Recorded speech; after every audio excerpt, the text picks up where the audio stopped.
Episode 3 na nga ng ating vlog na mga ganap sa barko serye. At ang ganap ngayon, may mga uuwi at nakasakay na sila sa bangka, sa service boat. At ngayon, ibababa na lang namin ang kanilang mga bagahe. Ganito pala ang ginagawa namin kapag magbababa kami ng mga bagahe. Gumagamit kami ng provision crane na located sa popa ng barko at i-aarya na lang namin ang kanilang mga bagahe. So, mas mabilis kesa mano-mano, 'di ba? Hopefully, after 3 months, tayo naman ang uuwi at makakapag-vlog na naman tayo.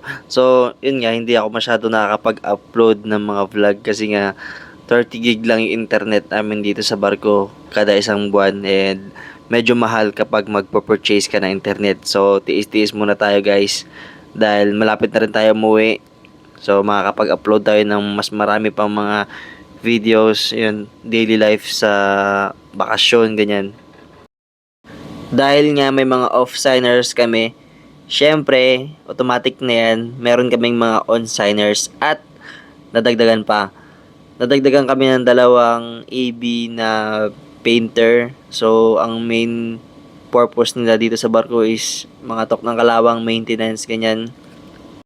Kakabitaw lang namin sa puerto at medyo pagod pero magdodota pa rin kami. Bukas, magkakaroon kami ng barbecue party sa labas. Ito pala yung aming munting handaan, barbecue party sa labas, and nag-shower din kami.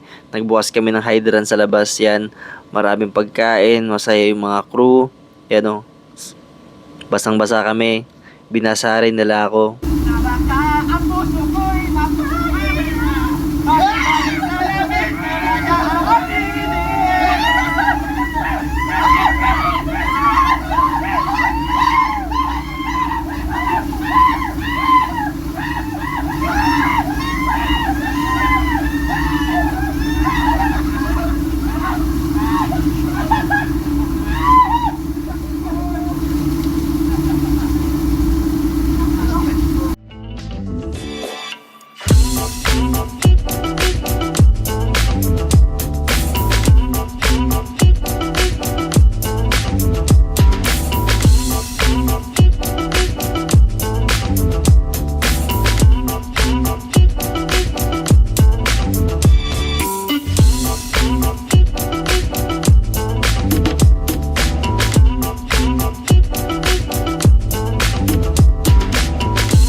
Hindi nga pala ako nakapag-vlog pero nagkaroon ulit kami ng STS dito malapit sa LA, and after namin mag STS operation, unloading nga pala yun, pumunta kami dito sa Long Beach, Los Angeles, California, and medyo malayo kami pero at least nakakapag-video ko ng mga tanawin kung ano nga ba yung meron dito. Yan, may sobrang habang Long Beach dyan, may mga hotel. Hindi ko lang alam kung may mga tourists dyan, pero probably, syempre meron. Pero dahil sobrang layo nga, hindi natin matanaw sa ating camera. Makikita rin naman natin dyan, napakaraming hotel, mga matutuluyan. Unfortunately, hindi kami nakapagdikit sa puerto dito. Pero sayang nga kasi, syempre mag-shore leave tayo dahil pwedeng mag-shore leave.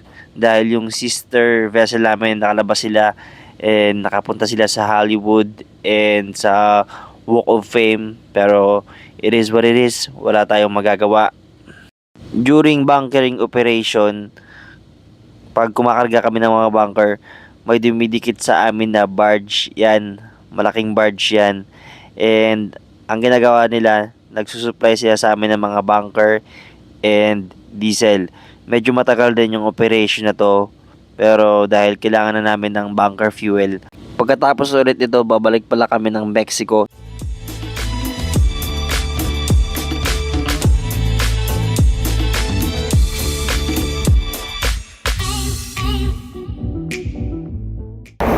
Hello guys, pababa nga ako ng pump room.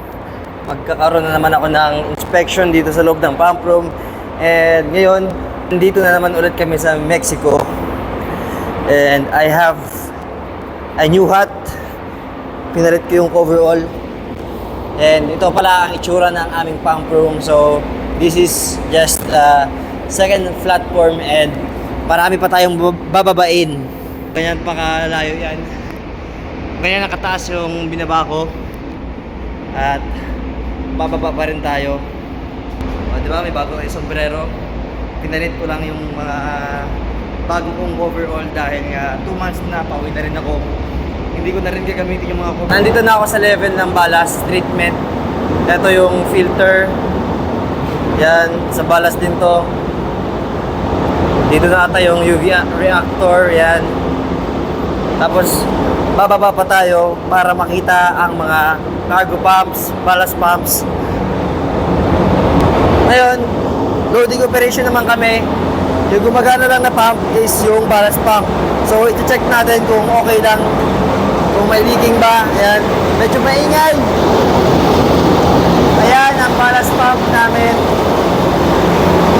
So, okay naman. Wala namang leaking. And, i-check na natin yung mga surroundings. Ito, pump number 1. Pump number 2. Yan. Dahil nga loading naman kami, hindi namin pinapagana yung mga pumps na to. Yan.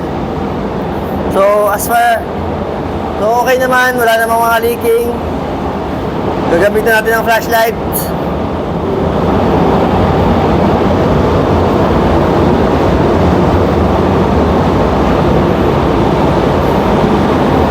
Check ko na yung mga pumps. Okay naman dito. Wala namang leaking. Everything is working fine. And babalik na tayo sa taas. Ayan. Sobrang haba naman ang mga akyatan natin nito. Alright. Bagong sombrero. Walang puhunan.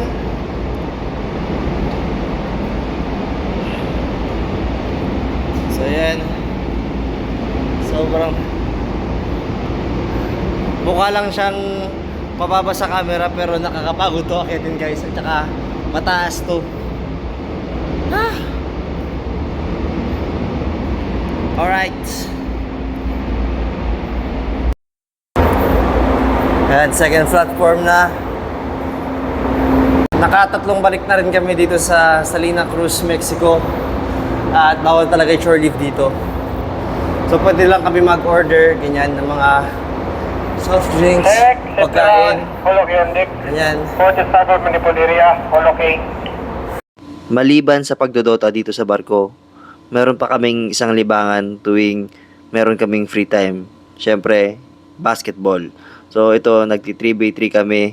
Usually ginagawa namin to kapag walang pasok kinabukasan dahil medyo intense yung basketball game namin dito. Nakikita nyo naman. Meron akong full video na i-upload. Check nyo na lang yung page ko guys. Sa video na yun, makikita nyo yung full highlights ng game namin dahil medyo matagal yung laro namin kaya highlights na lang yung mga ginawa ko. And yan, ito yung mga sample ng mga games namin. Yan. Siyempre, iba pa rin yung pawis sa basketball at yung pawis sa trabaho. Mas masarap siyempre pag pinawisan ka na ganito sa basketball talaga. Iba pa rin talaga guys.